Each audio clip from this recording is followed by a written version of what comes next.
Hello ಸ್ನೇಹಿತರೆ, ನಮಸ್ಕಾರ. ಎಲ್ಲರೂ ಹೇಗಿದ್ದೀರಿ? ಚೆನ್ನಾಗಿದ್ದೀರಿ ಅಂತ ಅನ್ಕೊಳ್ತಿದ್ದೀನಿ. ಸ್ನೇಹಿತರೆ, ಇವತ್ತಿನ ನಮ್ಮ ಒಂದು ಜಾಬ್ ಸರ್ಚಿನಲ್ಲಿ ಏನು ಒಂದು ವಿಶೇಷ ಮಾಹಿತಿಯಪ್ಪ ಅಂದ್ರೆ ಭಾರತೀಯ ರೈಲ್ವೆ ನೇಮಕಾತಿ 2026. ಹೌದು ಸ್ನೇಹಿತರೆ, ಏನು RRB ರೈಲ್ವೆ ರಿಕ್ರೂಟ್ಮೆಂಟ್ ಬೋರ್ಡ್ ಇಂದ ಹುದ್ದೆಗಳ ಅರ್ಜಿಗಳನ್ನು ಆಹ್ವಾನಿಸಲಾಗಿದೆ. ಇದ್ರ ಬಗ್ಗೆ ಮಾಹಿತಿ ತಗೊಂಡು ಬಂದಿದ್ದೀನಿ. ಸ್ನೇಹಿತರೆ, ತಾವುಗಳು ಇಲ್ಲಿ ಗಮನಿಸಬಹುದಾಗಿದೆ, ಯಾವ ಒಂದು ಇಲಾಖೆಯಪ್ಪ ಅಂತಂದ್ರೆ RRB ಬೋರ್ಡ್ ಇಂದ ಕರೆದಿರ್ತಕ್ಕಂತ ಒಂದು ವೇಕೆನ್ಸಿಗಳ ಬಗ್ಗೆ ನಾನಿಲ್ಲಿ ಮಾಹಿತಿ ತಗೊಂಡು ಬಂದಿದ್ದೀನಿ.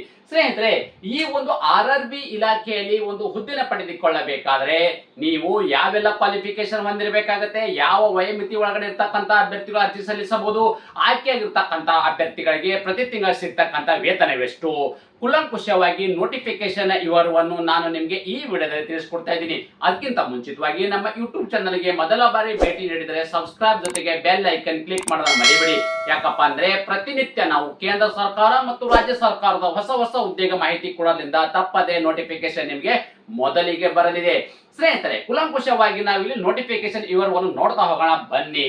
ತಾವುಗಳು ಇಲ್ಲಿ ಗಮನಿಸ್ತಾ ಇದ್ದೀರಿ, RRB ವೇಕೆನ್ಸಿ 2026. ಹೌದು ಸ್ನೇಹಿತರೆ, RRB ಇಲಾಖೆಯಿಂದ ಒಂದು ಅಧಿಸೂಚನೆಯನ್ನು ಹೊರಡಿಸಲಾಗಿದ್ದು ಎಷ್ಟು ಒಂದು ಹುದ್ದೆಗಳ ಅರ್ಜಿಗಳನ್ನು ಆಹ್ವಾನಿಸಲಾಗಿದೆಯಪ್ಪ ಅಂತಂದ್ರೆ 1853 ಹುದ್ದೆಗಳ ಅರ್ಜಿಗಳನ್ನು ಆಹ್ವಾನಿಸಲಾಗಿದೆ. ಎಷ್ಟಿರ್ತಕ್ಕಂಥದ್ದು? 1800 ಹುದ್ದೆಗಳ ಅರ್ಜಿಗಳನ್ನು ಆಹ್ವಾನಿಸಲಾಗಿದೆ.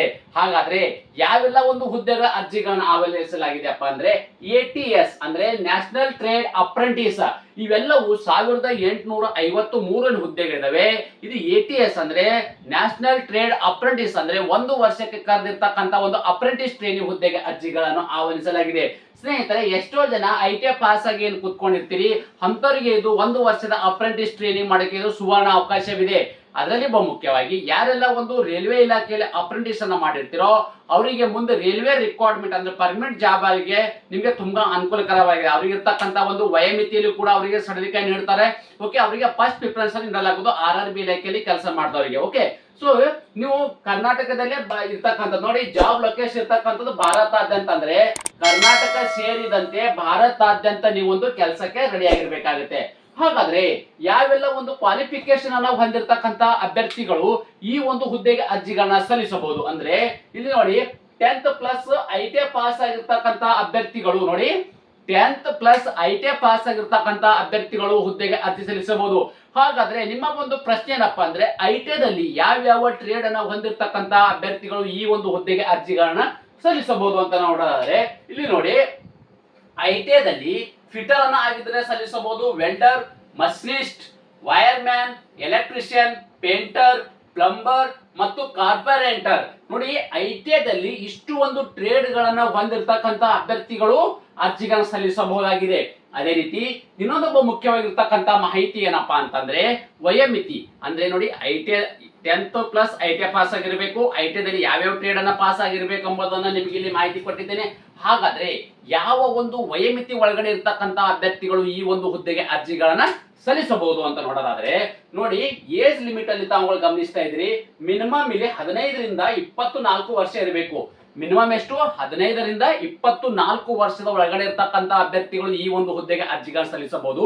ಇದು ಜನರಲ್ ಕೆಟಗರಿ ಸಂಬಂಧಪಟ್ಟ ಅಭ್ಯರ್ಥಿಗಳಿಗೆ ವಯೋಮಿತಿಯಲ್ಲಿ ಸಡಿಲಿಕೆ ಇಡಲಾಗಿದೆ. ಯಾರೆಲ್ಲ ಅಭ್ಯರ್ಥಿಗಳಿಗೆ ವಯೋಮಿತಿಯಲ್ಲಿ ಸಡಿಲಿಕೆ ಇಡಲಾಗಿದೆಯಪ್ಪ ಅಂದ್ರೆ OBC ಅಭ್ಯರ್ಥಿಗಳಿಗೆ 3 ವರ್ಷಗಳ ಕಾಲ ವಯೋಮಿತಿಯಲ್ಲಿ ಸಡಿಲಿಕೆವಿದ್ದು, SC ST ಅಭ್ಯರ್ಥಿಗಳಿಗೆ 5 ವರ್ಷಗಳ ಕಾಲ ವಯೋಮಿತಿಯಲ್ಲಿ ಸಡಿಲಿಕೆವಿದ್ದು, ಮತ್ತು PWD ಅಭ್ಯರ್ಥಿಗಳಿಗೆ 10 ವರ್ಷಗಳ ಕಾಲ ಅವರಿಗೆ ವಯೋಮಿತಿಯಲ್ಲಿ ಸಡಿಲಿಕೆಯನ್ನ ನೀಡಲಾಗಿದೆ. ಇದೆಲ್ಲವೂ ಕೂಡ ಕೇಂದ್ರ ಸರ್ಕಾರದ ಗೈಡ್ಲೈನ್ಸ್ ಪ್ರಕಾರ ಇದು ವಯೋಮಿತಿಯಲ್ಲಿ ಕೂಡ ಅವರಿಗೆ ಸಡಿಲಿಕೆಯನ್ನು ನೀಡಲಾಗಿದೆ.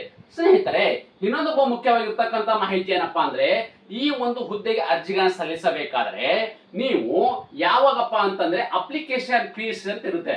ಈ ಅಪ್ಲಿಕೇಶನ್ ಫೀ ಎಷ್ಟಿದೆ ನೋಡಿ, ಜನರಲ್ ಕೆಟಗರಿ ಸಂಬಂಧಪಟ್ಟ ಅಭ್ಯರ್ಥಿಗಳಿಗೆ ಮಾತ್ರ 100 ರೂಪಾಯಿ ಅವರಿಗೆ ಅರ್ಜಿ ಶುಲ್ಕವಿದೆ. ಹಾಗಾದ್ರೆ ಉಳಿದೆಲ್ಲ ಅಭ್ಯರ್ಥಿಗಳು ಅಂದ್ರೆ ಅದು ಜನರಲ್ ಮತ್ತು OBC ಕೆಟಗರಿ ಸಂಬಂಧಪಟ್ಟ ಅಭ್ಯರ್ಥಿಗಳಿಗೆ 100 ರೂಪಾಯಿ ಅರ್ಜಿ ಶುಲ್ಕವಿದೆ. ಅದರಲ್ಲಿ ಬಹುಮುಖ್ಯವಾಗಿ ಕೆಟಗರಿ ವೈಸ್ ನೋಡೋದಾದ್ರೆ ಅಂದ್ರೆ SC ST ಮತ್ತು PWD ಅಭ್ಯರ್ಥಿಗಳಾಗಿದ್ದರೆ ಅವರಿಗೆ ಇಲ್ಲಿ ಅರ್ಜಿ ಶುಲ್ಕದಿಂದ ವಿನಾಯಿತಿ ನೀಡಲಾಗಿದೆ. ಅಂದ್ರೆ SC ST ಅಭ್ಯರ್ಥಿಗಳಾಗಿದ್ದರೆ ಅವರು ST ಮತ್ತು SC ಅಭ್ಯರ್ಥಿಗಳಾಗಿದ್ದರೆ ಅವರಿಗೆ ನೋ ಅಪ್ಲಿಕೇಶನ್ ಫೀ ಇರ್ತಕ್ಕಂಥದ್ದು. ಓಕೆ, ಅದೇ ರೀತಿ ಈ ಸೆಲೆಕ್ಷನ್ ಪ್ರೊಸೆಸ್ ಅನ್ನ ಹೇಗೆ ಮಾಡ್ತಾರೆ ಅಂದ್ರೆ ಆಯ್ಕೆ ವಿಧಾನವನ್ನು ಹೇಗೆ ಮಾಡ್ತಾರೆ ಅಂದ್ರೆ ನೀವು ಅರ್ಜಿಗಳನ್ನ ಹಾಕಿರ್ತೀರಿ. ಓಕೆ, ಡೀಟೇಲ್ ತೆಗೆದು ಅರ್ಜಿನ ಹಾಕಿರ್ತೀರಿ. ಅರ್ಜಿ ಹಾಕಾದ ಬಳಿಕೆ ಮತ್ತೆ ಸೆಲೆಕ್ಷನ್ ಹೇಗೆ ಮಾಡ್ತಾರಪ್ಪ ಅಂದ್ರೆ ಡೈರೆಕ್ಟ್ ಆಗಿ ನೀವು ಇಲ್ಲಿ ಮೆರಿಟ್ ಆಧಾರದ ಮೇಲೆ, ಓಕೆ, ಸೊ ಮೆರಿಟ್ ಆಧಾರದ ಮೇಲೆ ಹೇಗಪ್ಪ ಅಂತಂದ್ರೆ SLC ಯಲ್ಲಿ ತಗೊಂಡಿರ್ತೀರಿ, ಓಕೆ, ಸೊ SLC ಮತ್ತು ITI ಏನು ತಗೊಂಡಿರ್ತಕ್ಕಂತ ಏನು ಪರ್ಸೆಂಟೇಜ್ ಏನಿದೆ ಅವೆಲ್ಲವನ್ನು ಒಳಗೊಂಡಂತೆ ಇಲ್ಲಿ ಮೆರಿಟ್ ಲಿಸ್ಟ್ ಅನ್ನು ಸಿದ್ಧ ಮಾಡ್ತಾರೆ. ಆ ಮೆರಿಟ್ ಲಿಸ್ಟ್ ದಲ್ಲಿ ಕ್ವಾಲಿಫೈ ಆಗಿರ್ತಕ್ಕಂತ ಅಭ್ಯರ್ಥಿಗಳನ್ನ ಮೆಡಿಕಲ್ ಎಕ್ಸಾಮಿನೇಷನ್ ಮಾಡಿ ಮೆರಿಟ್ ಆಧಾರದ ಮೇಲೆ ನೇರ ನೇಮಕಾತಿ ಮಾಡಲಾಗುವುದು. ಅಂದ್ರೆ ಯಾವುದೇ ಕೂಡ ಎಕ್ಸಾಮ್ ಇಲ್ಲದೆ ನೀವು ರೈಲ್ವೆ ಇಲಾಖೆಯಲ್ಲಿ ಅಪ್ರೆಂಟಿಸ್ ಅನ್ನ ನಿಮ್ಮ ಎಕ್ಸಾಮ್ ಅಲ್ಲಿ ಗಳಿಸಿರ್ತಕ್ಕಂತ ಪರ್ಸೆಂಟೇಜ್ ಏನಿದೆ ಅಂದ್ರೆ SLC ITI ಗಳಿಸಿರ್ತಕ್ಕಂತ ಪರ್ಸೆಂಟೇಜು, ಆ ಪರ್ಸೆಂಟೇಜ್ ಆಧಾರದ ಮೇಲೆ ಡೈರೆಕ್ಟ್ ಇಲ್ಲಿ ಸೆಲೆಕ್ಷನ್ ಅನ್ನ ಮಾಡಲಾಗುವುದು. ಸ್ನೇಹಿತರೆ, ಇನ್ನೊಂದು ಅದೇ ರೀತಿಯಪ್ಪ ಅಂದ್ರೆ ಈ ಅರ್ಜಿಗಳನ್ನ ಹೇಗೆ ಸಲ್ಲಿಸಬೇಕು, ಈ ಒಂದು ಅರ್ಜಿಗಳನ್ನ ಆನ್ಲೈನ್ ಮೂಲಕವೇ ಸಲ್ಲಿಸಬೇಕಾಗುತ್ತೆ. ಇಲ್ಲಿ ತಾವುಗಳು ಗಮನಿಸ್ತಾ ಇದ್ರಿ, ಈ ಒಂದು ವೆಬ್ಸೈಟ್ ಮೂಲಕ ತಮ್ಮ ಅರ್ಜಿಗಳನ್ನ ಆನ್ಲೈನ್ ಮೂಲಕವೇ ಕಳಿಸ್ಕೊಡ್ಬೇಕಾಗುತ್ತೆ. ಸ್ನೇಹಿತರೆ, ಈ ಒಂದು ಅಪ್ಲಿಕೇಶನ್ ಅನ್ನ ಈ ಆನ್ಲೈನ್ ಮೂಲಕ ಕಳಿಸ್ಕೊಡ್ಬೇಕಾದ್ರೆ ಈ ಒಂದು ಅಪ್ಲಿಕೇಶನ್ ವೆಬ್ಸೈಟ್ ಇದೆ, ಈ ಒಂದು ವೆಬ್ಸೈಟ್ ನನ್ನ ಯೂಟ್ಯೂಬ್ ಡಿಸ್ಕ್ರಿಪ್ಷನ್ ಬಾಕ್ಸ್ ಅಲ್ಲಿ ಹಾಕಿರ್ತೇನೆ. ಡೈರೆಕ್ಟ್ ಆಗಿ ನೀವು ಅದ್ರ ಮೇಲೆ ಕ್ಲಿಕ್ ಮಾಡಿದಾಗ ನಿಮಗೆ ಅಪ್ಲಿಕೇಶನ್ ಓಪನ್ ಆಗುತ್ತೆ. ಡೈರೆಕ್ಟ್ ಆಗಿ ಈ ಒಂದು ವೆಬ್ಸೈಟ್ ಮೂಲಕ ತಮ್ಮ ಅರ್ಜಿಗಳನ್ನ ಸಲ್ಲಿಸಬಹುದಾಗಿದೆ.